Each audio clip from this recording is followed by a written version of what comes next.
Okay, I have a lot to present, so I should get going right now. Hello, everybody. I'm Doug Mackenzie, and I'm talking about the subject matter here. It's a rather ambitious agenda I have here. There's a bit of everything. That's because growing grapes takes a lot of work to be actually successful, but it gets easier after you've gotten going.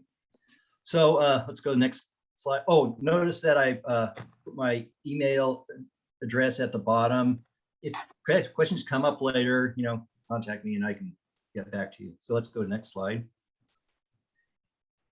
Okay, just a sec.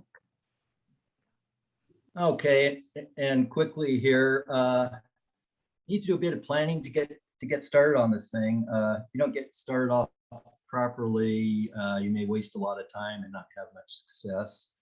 So I'm getting into pretty much the full spectrum here, just getting the new vine started, a little bit about the vine physiology, nutrition, pest management, pruning, and canopy management, which you may not have heard much of, but it's very important. Next slide.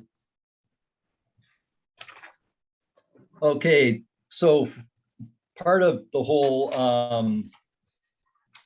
planning thing is to just get a grip on what exactly you want out of the thing.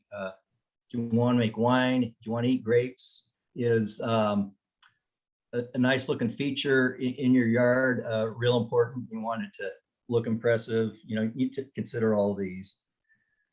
So one important consideration just between wine or eating is it takes quite a bit more space if you actually want enough vines for wine. Next slide. Here's an example from my little home vineyard. That row right there in the middle is about 21 vines, covers about 154 feet length. So that's a good bit of space, and it'll make you about 10 gallons of wine. So if your space is more limited, making table grapes feed is probably your best bet. Next slide. All sorts of things you can do. If you want to be a major feature in your landscape, here are a few more, you might say, eye-catching things. And next slide. Otherwise, you can go simpler. Some vines can be grown as more like small trees. They call it head training. It looks more like small trees. And sometimes you can use just a small scaffold as sort of a partition feature in your yard to separate one part of your yard from another.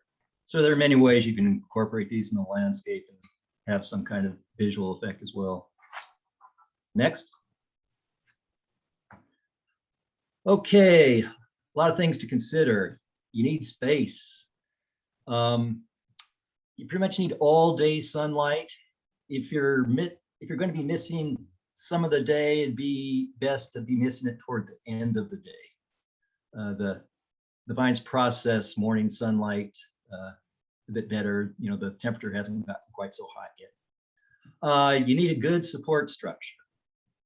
Then, of course, as with lots of plants, proper irrigation. Vines don't like wet feet, so you need some fairly good drainage. You eventually do need to fertilize.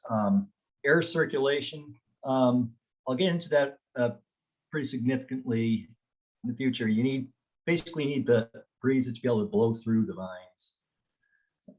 And then timely maintenance. The timely matter is specifically important if you're actually going to produce rows of grapes. The work gets more intense. You need to pay more attention to your calendar. Next. Okay, related to that last issue of timing, here's sort of the annual cycle of what happens in a vineyard, then on a smaller scale, to your 1 or 2 vines in your backyard. In particular, the timing of the bloom, that impacts timing of fertilization. among other things. And then veraison, that next to the bottom term, veraison means that point in time when the little green pellets that look like grapes on your vines are starting to soften up. And if they're red grapes, start to color up. That it's at that point also that you start tasting a little sugar in the grape if you want to taste it. And when that starts to happen, you need to start worrying about birds and other pests that might want to come and eat grapes, and it's time to start protecting them at that point. That's an important milestone you have to hit. So, okay, let's go to the next one. So if you're still on board and you start to want to look at purchasing grapevines, I have found that sources of information for wine grapes seem to be a lot more accessible, easier to find. On this slide, I did some research and found that there are a few websites for nurseries that provide table grapes. There are a lot of varieties out there, really hard to find. For the most part, selection is really pretty poor. You're lucky if you see 2 or 3 different varieties of table grape at one of these stores. So you do need to go to the internet really. And focus on California. Grapes that do well over on the East Coast don't really do all that well here generally. So anyway, there are 4 nurseries that's on the website that actually had some good information on their websites. So I've noted them here. Okay, so we've kind of, assuming we've kind of gotten through our planning, deciding we're still on board to do this, we're about ready to buy some grapes and plant them. But one more thing, next slide. So we need to get to a support structure. We need to have at least the support post for the grapes in the ground before you plant the vines. It'd be nice to have the whole support structure in place so you're not messing with your vines later. Important to know that after the vines are developed and you've got a crop on them, they're heavy. And a simple pair of T-posts with a hand-tightened wire between them just isn't going to cut it. The grapes will weigh it down, then your T-posts will sort of fold inward and it'll sag more. You end up with a bit of a mess. So you need a good solid support structure. You need to be able to access the vine from all sides. And that means you don't really want to be planting them against a wall or a solid fence. When you see commercial vineyards, they're fairly utilitarian design, as I said here, and perhaps not much of a design feature in your yard, but they are easier to manage. But then working with a different structure is its own adventure. And if you want to get ideas, search the web, and by searching it for grapevine structure, you can get all kinds of ideas. Next slide. Okay, just briefly, your typical post and wire trellis that you see in vineyards, it's good for planting a lot of vines on a row. And there are a lot of how-to videos you can look at on the web, though you want to see a few of them. Some of them are better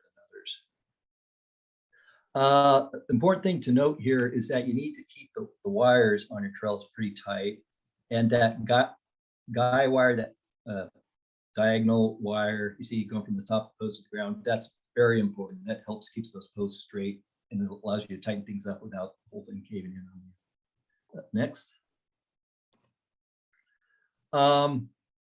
If you're doing just 1 or 2 vines, the post and wire thing isn't as practical. More fence-like structure might be sturdier and might be a better feature in your yard. And on this, you see that fence fabric. I've seen that same kind of thing with a larger space. You want something you can actually put your hand through, and also air can blow through it. So that's important. Next. then of course there's the more ambitious structures that can serve as a shade over a walkway or a patio, such as the pergola you see here. And important thing to note is that in developing the vine from the thing plant to the final structure, it takes a lot longer to do this, but that's just something that's part of the deal if you want to do it. Next.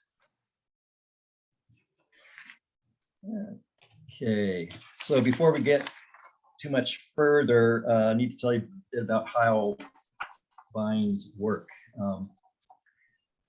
Have a picture here of a typical grapevine cane. And this cane represents pretty much all the action that's happening on your vine in the year. Everything you see here is something that is this year's new wood. After you've pruned and you have new growth coming out, you see everything that you have here. It includes all your leaves, all your grapes, and everything that's going to be happening for the year. Over in the left-hand corner, I'll draw your attention to that dormant bud. That appears at every one of the nodes you see on the cane here. And that isn't so much about this year, it's about next year. Next year's new growth is what comes out of those dormant buds. Next slide. Close up on that dormant bud, you look at the little tags here, you see secondary boards, tendril primordia, primary bud, flower cluster primordia. That's an important thing right there. That is the flower cluster, the grapes are going to be coming out of that bud. And so right there, everything is there. And when bud break happens and the leaves start coming out, you also see your little flower cluster thing coming out at the same time. Next slide. And over here on the left, you see a picture of a new shoot. That's probably about 5 inches, I think, and you can see the little flower cluster coming out. On the left, you see the actual bloom of the clusters. Not much of a flower to look at, but it really does attract pollinators, though grapes do self-pollinate, but keep the bees happy anyway. So next. Oh, one more thing. With that new shoot, that at about 4 or 5 inches just coming out, that's probably the first opportunity to start doing the thinning that I'm going to be talking about later. So this slide is oriented pretty much toward wine grape vineyards. Some of the concepts here are applicable to any kind of grape though. What you see here is after pruning, and that is the permanent structure of vines under 3 different scenarios. They're almost completely without anything that involved this coming year. So at the top, cordon trained, spur pruned. Basically, all that's left from pruning are a series of spurs all along that horizontal stump there. Each spur with 2 buds on it. Some vines require cane pruning, which is next one, where instead of having those horizontal cordons, you're leaving behind 1 full cane from last year as your new source of grapes, as well as some renewal spurs. Then at the bottom, it's also spur pruning. I include it because it's a little different in that it doesn't require so much support structure. All you need is a post, a very solid post, and it goes up on that. And then basically you're growing a tree. You're making a small tree and leaving spurs as the source of your new canes for next year. Next. Okay.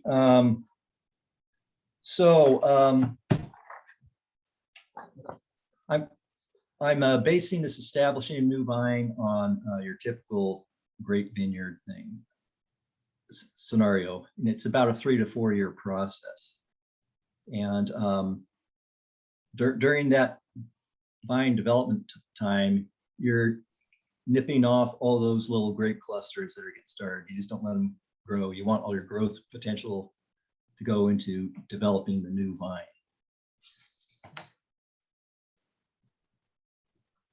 Again, this 3 to 4 year process extends a bit if you're growing a very large grape structure, such as a pergola or archway or whatever.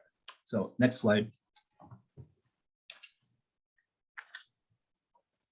So again, in a lot of the literature you read, they talk about pruning, or in season 1, season 2, season 3. That's just a framework. Season 1 might not accomplish all you need it to do, so then you're kind of starting over. So anyway, in season 1, basically the vine's just gone into the ground, and the first thing you want to do is to get it to establish a good root system. So you really don't do much with it for a while other than water it and just let it grow. And ultimately, you may see a few of the little shoots coming out of there that which really aren't doing anything. You might clip them off, and your ultimate objective is to develop a good, strong cane that can go up your support wire and begin to form the trunk of the vine. Next. Okay, season 2. The figure here shows a fairly successful result of season 1, where you have a good strong shoot that you can, well, it's pretty much tied itself to the support. So after this, what you want to do here's, since I have that wire going along the top that I'm going to grow canes along, I want to clip the thing off pretty much at the wire, and then the 2 buds below it provide the canes that will be tied to the wire for the vine to develop from further.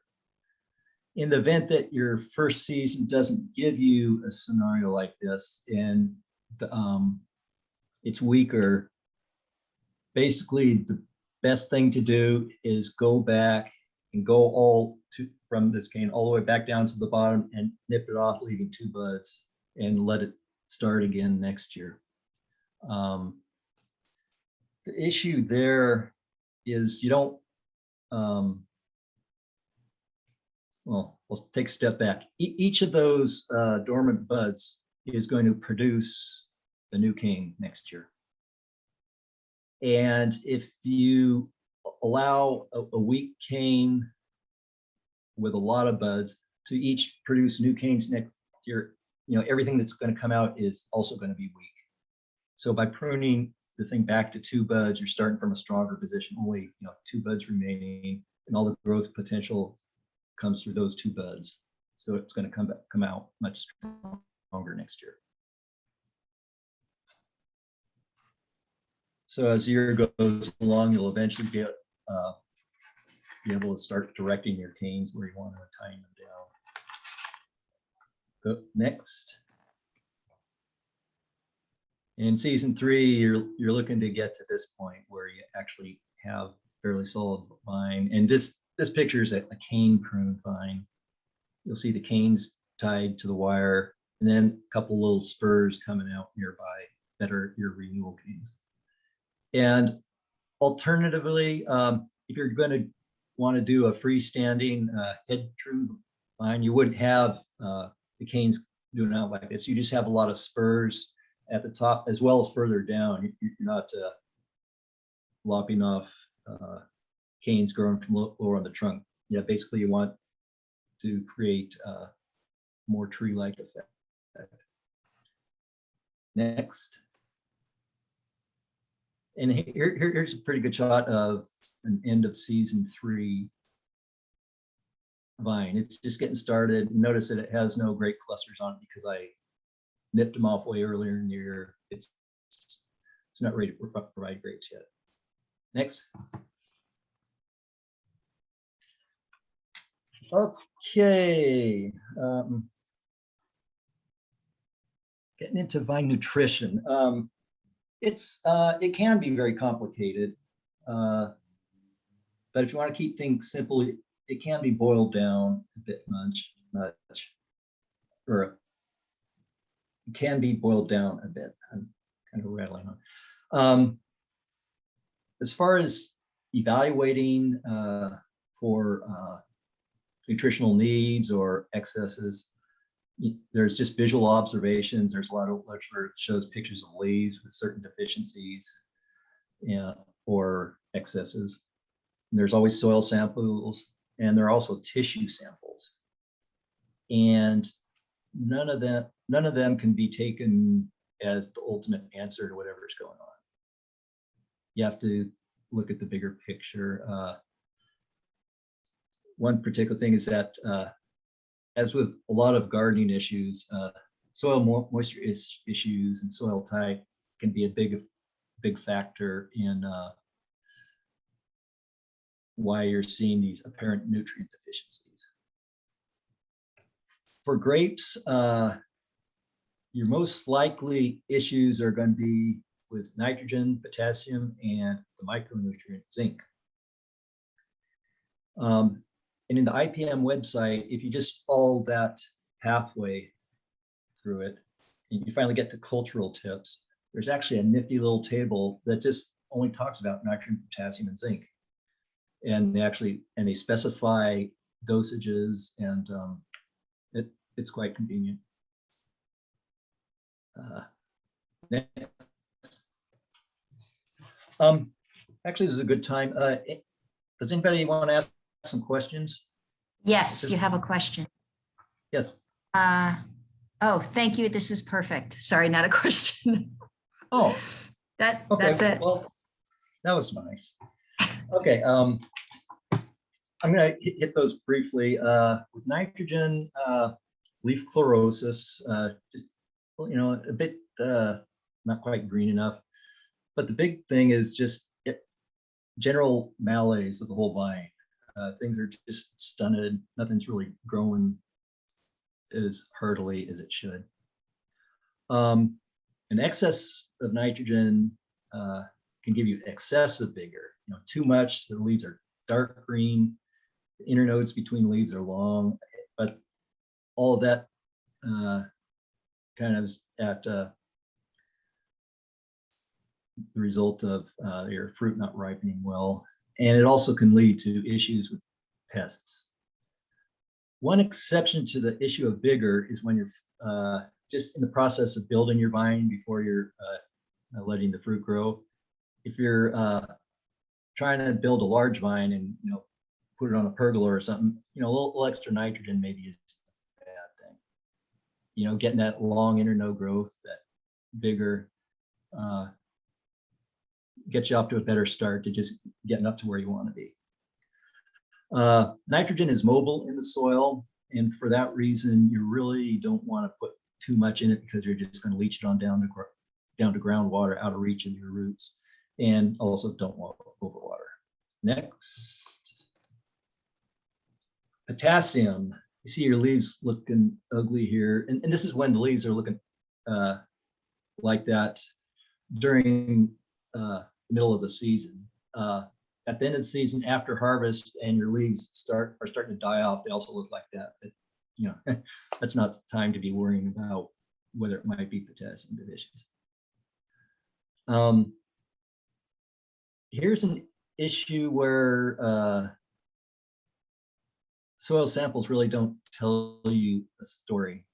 In that, in some areas, and in Yolo County, I've observed it in my vineyard, a lot of our soils here have quite a bit of clay, and fine clay particles tend to be negatively charged, and the potassium ion is positively charged, and that results in the clay pretty much binding up, weakly binding, but still binding potassium to the soil and not letting it be free in the pore water where the roots can get to it. So the story there is While vines do not like wet feet, they also start suffering from potassium deficiency if you're not giving them enough water. They're not getting enough potassium just because it's not there in the pore water. So what you want to do, as I say at the bottom here, improve soil tilth and just don't let things dry out. Next. Okay, zinc is a micronutrient where the actual visual appearance of the vine is the telltale thing. And as described here, the shoot tips are really not extending and the leaves aren't growing. And it says here, common in clay soils. So yeah, I've seen it in my vineyard. Too much nitrogen can exacerbate it. I'm not sure what too much nitrogen is that would cause that. That's something I'm not clear on. Zinc is best applied in a foliar application. I've seen containers in nurseries, and I forget who makes it. It's zinc iron concentrate. You know, you can mix that up in your sprayer and apply that just to the leaves. And I believe twice a year is what's recommended in that table on the website. Next. Okay, a bit. Oh, wait, I had that right here on the next slide. Nitrogen potassium can be done dry. Particularly with nitrogen, a dose of nitrogen just after you've harvested the grapes is a good thing in that the vines take it up and basically store it away in the permanent structure in the roots. And so it's readily there, they're waiting for next year. If you have grapes that harvest very late in the season and there isn't very much time between harvest and leaf drop, you probably shouldn't bother with that because you're just wasting the fertilizer. And then in spring, you want to be applying nitrogen just after bloom. And you know, potassium, it's of limited mobility, so the timing is not so much of a deal. Then, as it says here, foliar spray once prior to bloom and once afterward. Next, pest management. There are a lot of pests out here. For a lot of detail, the IPM website's great. But I'm going to discuss ones here that I know are that you can and probably will see around here. Powdery mildew is just almost a given. I know in the industry, I think sulfur dust is the primary fungicide that they use.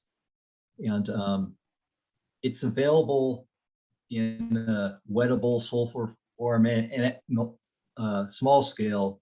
Yeah, you get the wettable sulfur and you put it in your sprayer and at the right dosage, and you need to keep shaking it up because it doesn't dissolve, it just suspends. And then you just cover all your surfaces with it.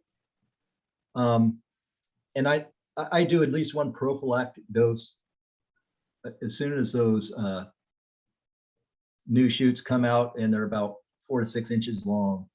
And that's the dose that's probably most important. In the industry, sometimes you hear people who are doing sulfur spray from that point, like every 2 weeks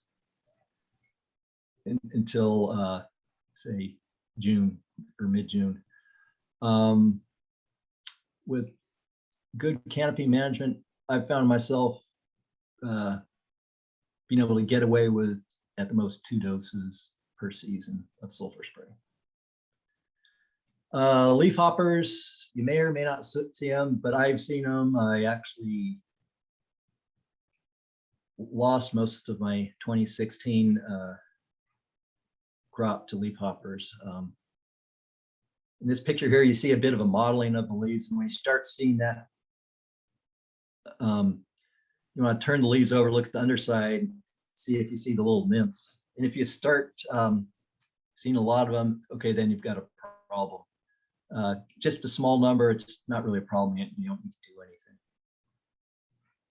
Now, regarding leaf hoppers, if you look on the IPM website, it matters which path you follow. If you're looking at Grapevine, if you go into the home garden portion of the website and navigate to leaf hoppers, they really don't say much. They say, they don't really appear in small enough numbers to be a problem. And that's pretty much the end of it. Go over to the agricultural section, follow the trail. It's a totally different story.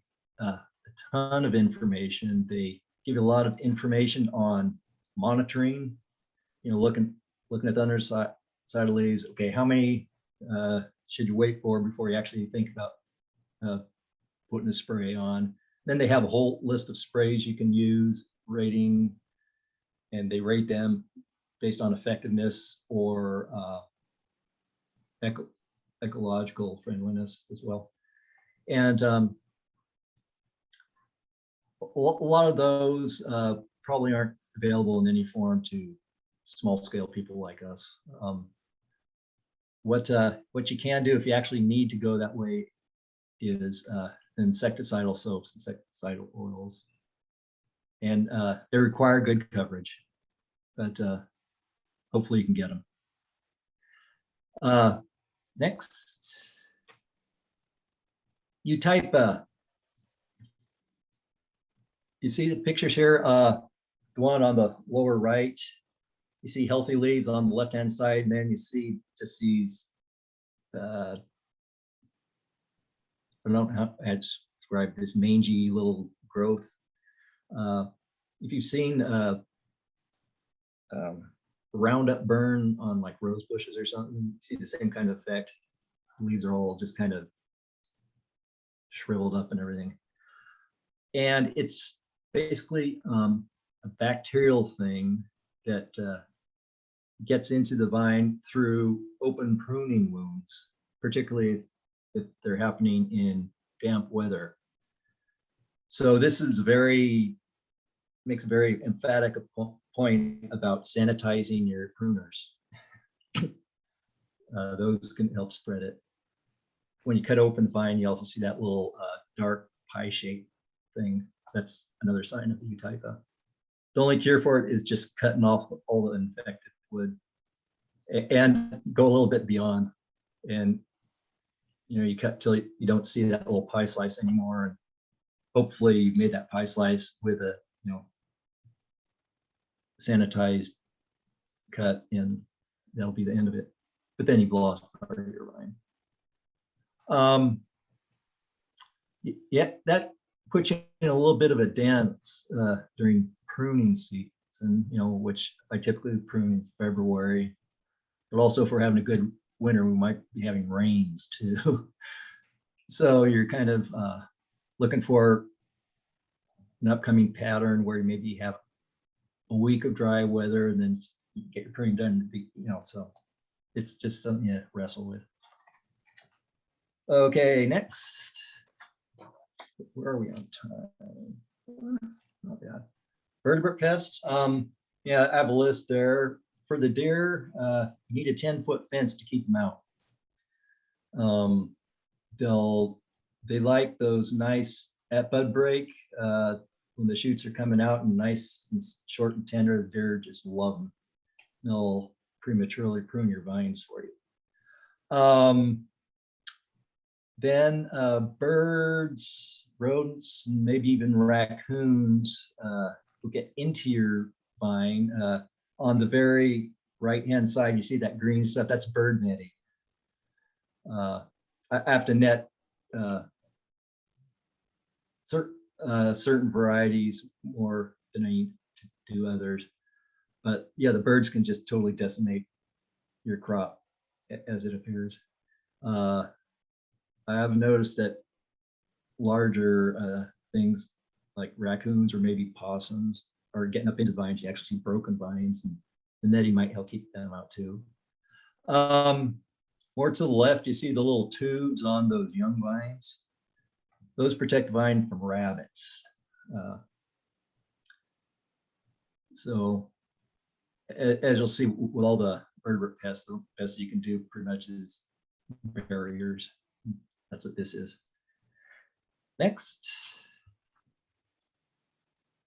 Okay, we get to pruning.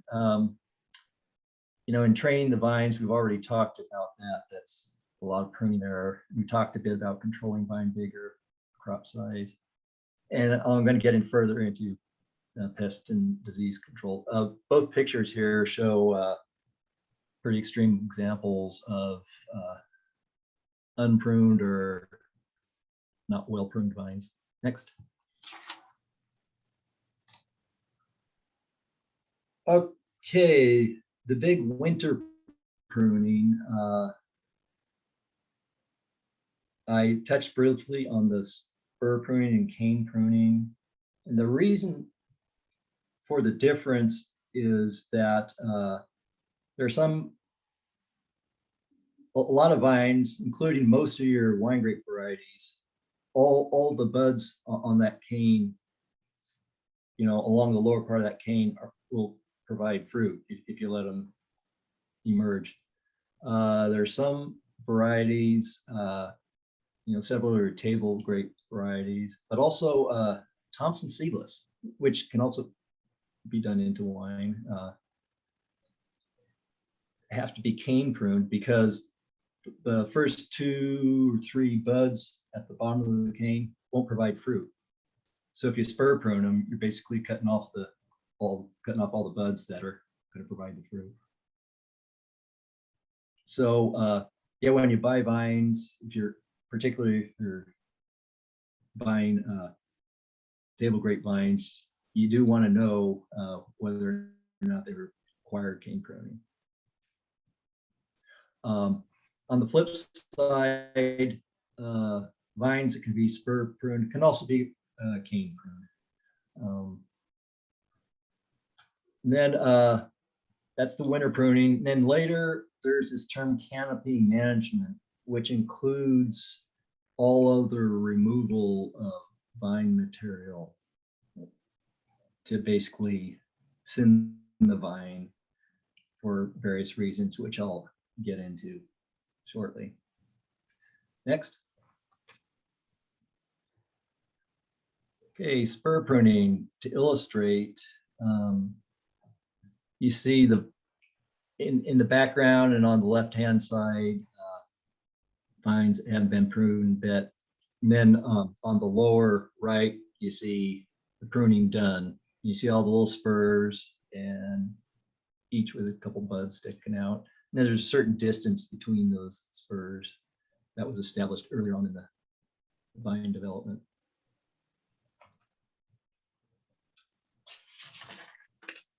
Next.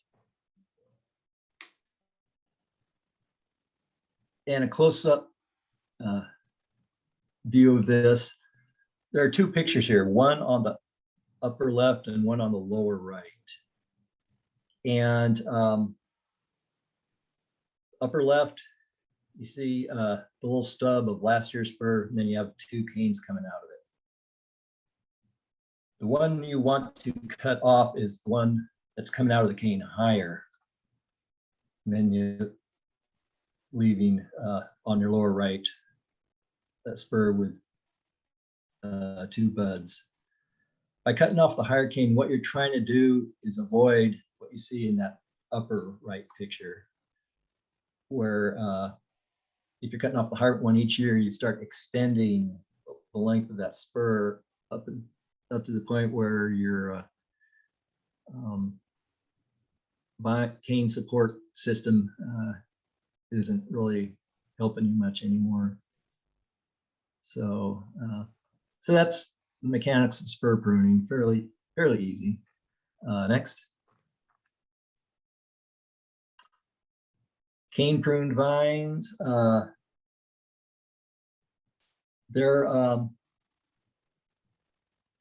you're doing there is your permanent structure amounts to a little more than a trunk, a vertical trunk, and at the top of the trunk, what you see here, are vines that have been pruned, and going out each way, there is one cane left from last year. And from that cane, all your new leaves and grapes and everything are going to come out. But also in the middle, there are two renewal spurs that are just two bud spurs. They're not going to produce any fruit, but what they are going to produce is the following year's new fruiting canes. So it's a little trickier, and one of the key things is that in leaving the renewal spurs, you always want to come back to the origin, to the head to leave your spurs. Next. And here's a schematic here. Over on the left-hand side is pretty much what I described. In the pictures, you see at the top, the yellow branches are all of this year's growth that you're going to prune, and the black is the old previous year's growth. And what it shows is that you're going all the way back and lopping off pretty much that whole cane that the growth came off.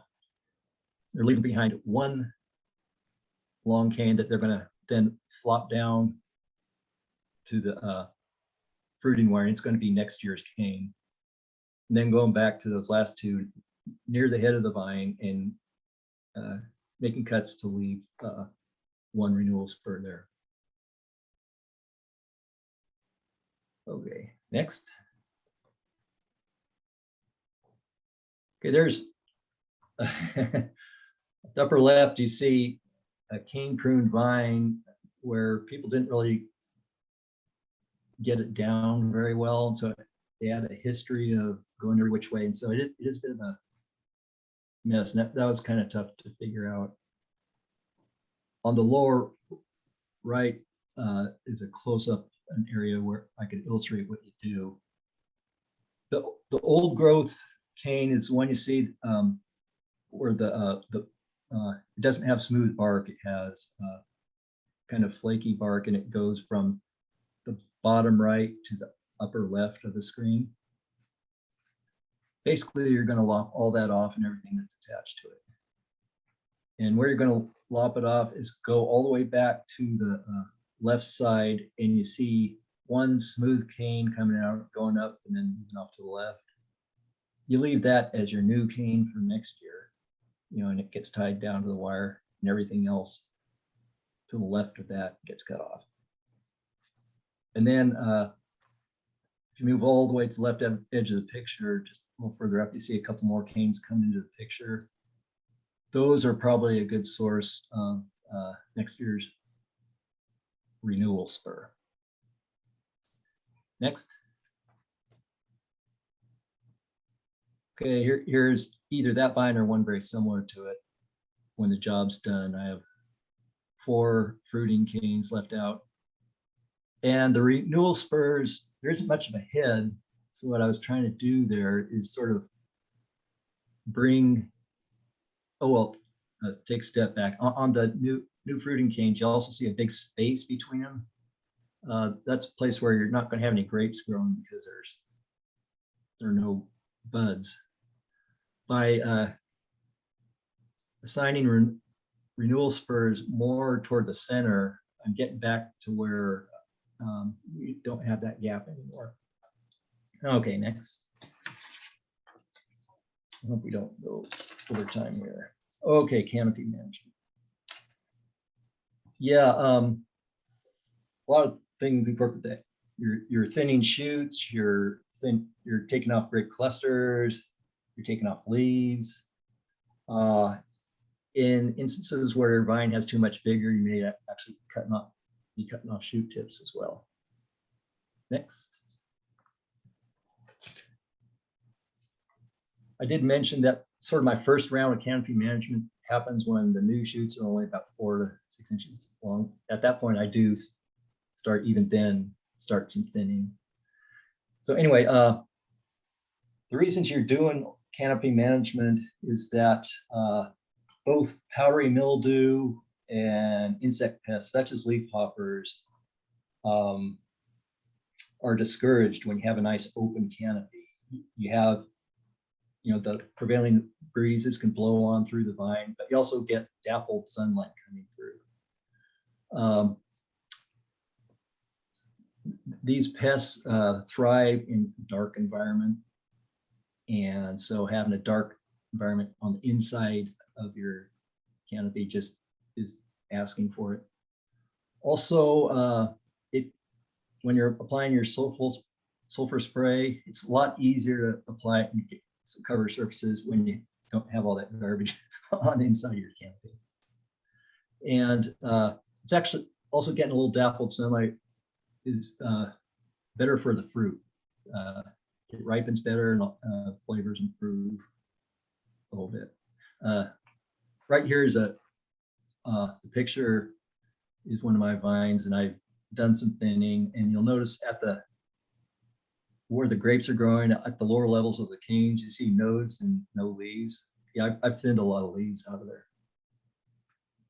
Next. Okay, here's a vine that has not had any canopy management. And you can see just a lot of foliage, and you kind of look through it, there's a lot of darkness in the middle of it. And sure enough, that vine had leaf hopper, if you wouldn't believe. One thing about darkness, besides the pests, it also drains resources from the vines.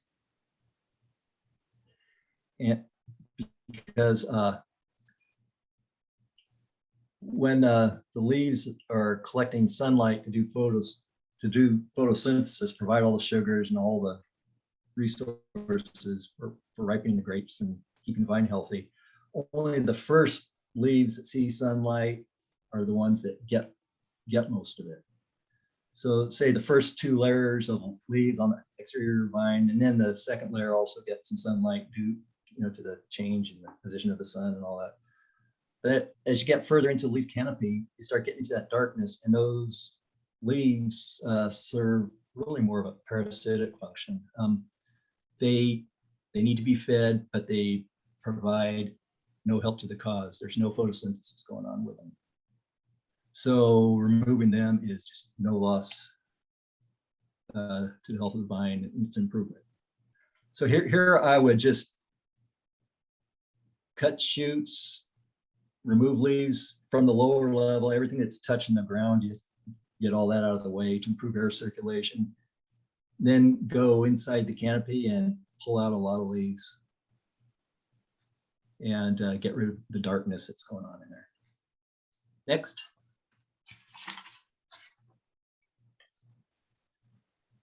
Okay, in canopy management, the very first step is to do a good job of pruning in the first place. Don't leave behind. When you're pruning, it all amounts to bud count. How many buds are being left on the vine after you've pruned all that stuff off? And in the industry, some people have their own guidelines as to how many buds they're going to leave on each vine when they prune it. But I haven't really gone to that level. But yeah, you do need to prune a pretty good bit off. And both over pruning and under pruning can actually lead to excessive canopy and the work involved in controlling it. If you don't prune enough, it's obvious, too many buds left, putting out too many shoots, and so on. With over pruning, the vine actually overcompensates, and then what's left goes extreme with too much vigor, and then it crowds the canopy again. So you're back to the same problem. So that's it. Next. And this pretty much wraps it up. There's a nicely managed vine. You see the canes coming out of the old growth there, and there's space between them. And then at each location, there aren't too many vines coming out. And then again, you see a lot of places along the lower levels where You can see the dormant buds, but the leaves have been removed. So it's a very airy canopy, but there's enough foliage above it so it prevents sunlight from just scorching your grapes. So that's a pretty good illustration. And how about that? Next. I managed to blow through all of it in time. Great. So you we have have time for questions. Yes. When you talk about seasons, do you mean year or spring is one season? Oh, year. Yeah. Grape growing season. Yes.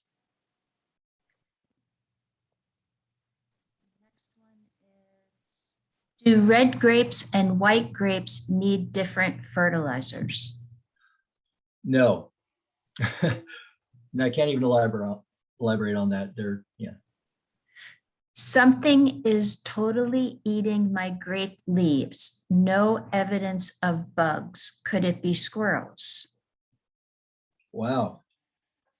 Eating the leaves. So it isn't like, is the pattern of the eating sort of a webby residue, or is just the whole leaf being?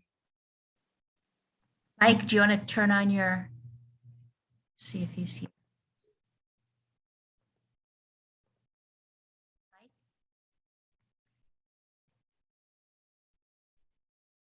See if he comes back. Next question. Stag's Leap Winery pruned their vines to about 14 leaves per cane. Does this make sense to you?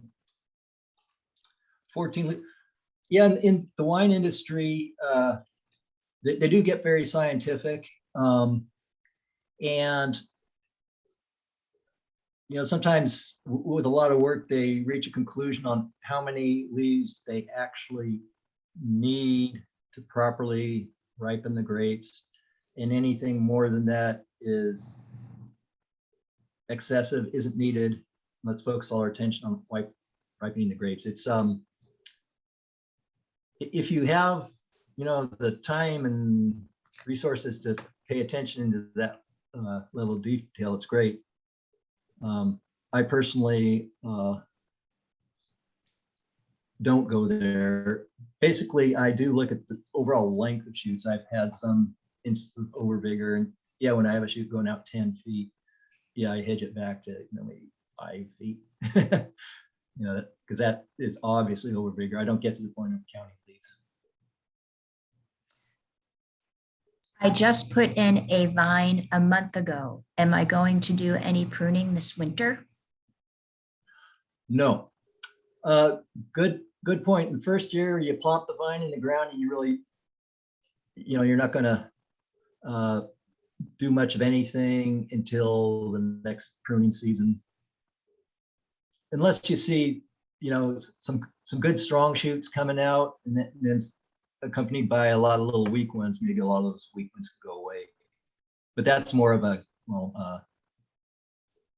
mid-year thing as you're watching the vine develop. As far as pruning season, yeah, don't touch it. Okay, Mike replied about the leaf being consumed. The entire leaf is being consumed, no webbing. I would say, yeah, that's a vertebrate pest of some sort. Birds, or maybe something like deer. If he has some kind of larger animal that likes vegetables, they may be doing that to you.